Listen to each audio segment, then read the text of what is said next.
Europe 1, 8h moins le quart. Il se bat sur tous les tableaux contre le retour de la pub sur France Télévisions. Cet après-midi, il sera auditionné par le CSA pour essayer de faire passer Paris Première sur la TNT gratuite.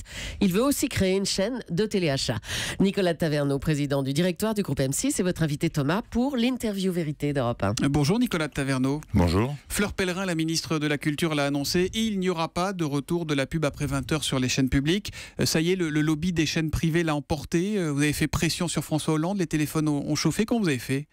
Écoutez, je crois simplement que Mme Pellerin a confirmé ce qu'elle avait dit il y a 6 mois avec 2 autres ministres, qu'il n'était pas envisagé, suite à un rapport qu'elle avait commandé, le rapport Schwartz, et elle a confirmé la position que le gouvernement avait prise il y a 6 mois sur le non-retour de la publicité après 20h sur France Télévisions. Alors il y en a une qui n'est pas contente, c'est Delphine Ernotte, la patronne de France Télévisions. Elle ne s'avoue pas vaincue, elle n'abdique pas. Elle a tweeté hier « Fromage ou dessert, non, ça c'est régime. Je n'arrêterai jamais de me battre pour France Télé ». Vous lui répondez quoi, Delphine Ernotte ? Elle a bien raison de se battre. Je la connais, je sais que c'est une battante compétente. Simplement, ce que pouvons dire, c'est que lorsqu'on regarde de quoi s'agit-il, le service public justifie sa position que s'il a une différence avec le secteur commercial, sinon c'est pas la peine d'avoir un service public. Parmi celles-ci, la publicité fait partie de celle-ci. D'ailleurs, les réalisateurs de films ont pris position contre la publicité sur le service public après 20h.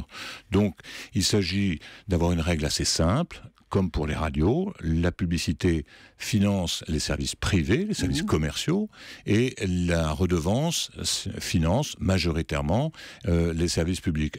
Parfois, vous êtes content de payer votre redevance, vous, Nicolas Taverneau ? Écoutez, moi je la paye comme tout le monde. On n'est jamais très content de payer des taxes, mais je vais vous dire, on pourrait y revenir si vous le souhaitez. En matière de taxes, les télévisions commerciales ne sont pas absentes, si j'ose dire, puisqu'on a beaucoup de taxes spécifiques. Donc, lorsque vous voyez ce qui se passe dans 2 grands pays comme l'Allemagne et la Grande-Bretagne pour leurs services publics, ils ont pas ou peu de publicité, pas en Angleterre et peu en Allemagne, et ils ont des grands services publics. Donc ces grands services publics, après il faut se poser aussi la question, je pense qu'on n'évite pas ça, est-ce que le service public a suffisamment de moyens, et est-ce qu'il gère bien les moyens auxquels il a fait face ? Ça veut dire quoi ? En gros, qu'il y a assez d'argent, mais que c'est pas forcément bien géré dans le service public ? Écoutez, je ne donnerai pas de leçon de gestion, parce que Mme Ernotte est certainement très compétente pour ça. Je dirais simplement que lorsque vous voyez que le service public, c'est vrai d'ailleurs pour la radio comme pour la télé, a autant d'argent que l'ensemble de ses partenaires commerciaux, vous apercevez quand même qu'il y a un moyen certainement de faire des économies. Je vais vous donner un exemple que la Cour des comptes avait montré. Il y a près de 650 millions d'euros pour l'information du service public. On ne peut pas dire qu'il n'y a pas matière d'économie. 5000 personnes pour faire l'information sur les chaînes de secteur public. Donc, et j'ajouterais que le secteur public n'a pas le monopole de la qualité. Je vais vous donner un exemple. Le secteur public France Télévisions s'est battu pour prendre des films américains, un studio qui s'appelle Universal. Ils les ont achetés très cher. Si c'est ensuite pour nous dire, écoutez, on ne peut pas les payer, il faudrait qu'on nous remette de la publicité, autant privatiser le service. Bon, on entend bien qu'il y a selon vous un problème de gestion du service public. Il y a quelque chose que je ne comprends pas, Nicolas Taverneau. Vous dites qu'il n'y a pas assez de pubs, d'annonceurs pour tout le monde. Dans le même temps, vous serez auditionné par le CSA tout à l'heure pour demander le passage sur la TNT gratuite de Paris Première. Même chose d'ailleurs pour LCI et pour Planète Plus. C'est pas un peu paradoxal, ça, de dire le gâteau est finalement trop petit, mais on va quand même couper des parts encore plus petites ? Alors, je rappellerai 2 choses. Premièrement, Paris Première est une chaîne qui existe, elle existe depuis 30 ans. Est-ce qu'elle a un avenir sans publicité ? La réponse est non, puisque Paris Première ne touche aucune redevance publique.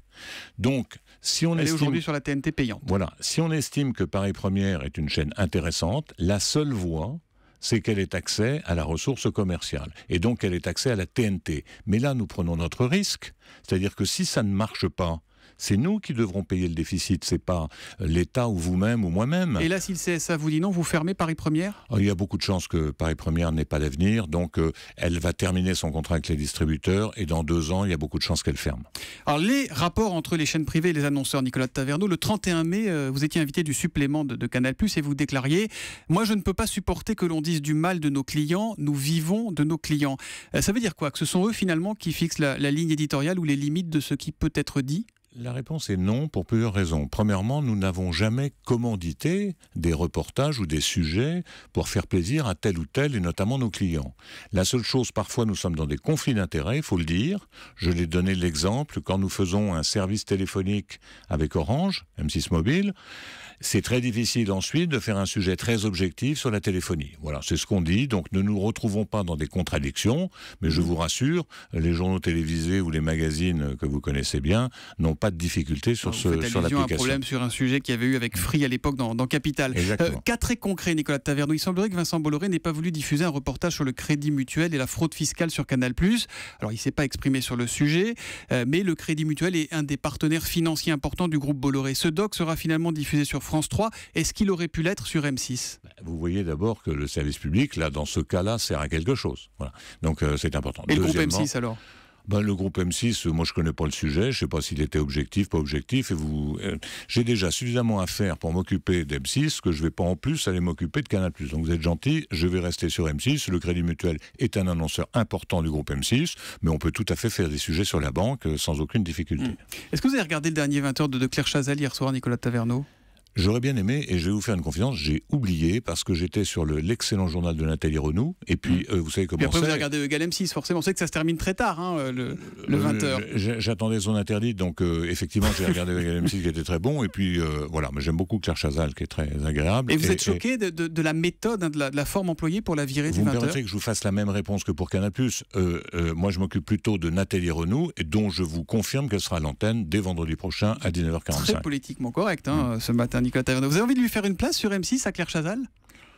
Écoutez, je crois que j'ai entendu dire qu'elle restait à TF1 pour le moment, mais nous avons beaucoup de chaînes, et si elle souhaitait venir nous demander de travailler avec nous, on regardera ça évidemment avec beaucoup d'attention. Dernière question, Nonce Paolini quittera la présidence de TF1 dans quelques mois, et vous, il se dit que vous pourriez rester à M6 jusqu'à vos 70 ans en 2020. Vous le confirmez, ça, vous le souhaitez ? Écoutez, Dieu seul le sait. Non, la chose est très claire. Mes actionnaires m'ont demandé de poursuivre mon mandat jusqu'en 2018, avril 2018.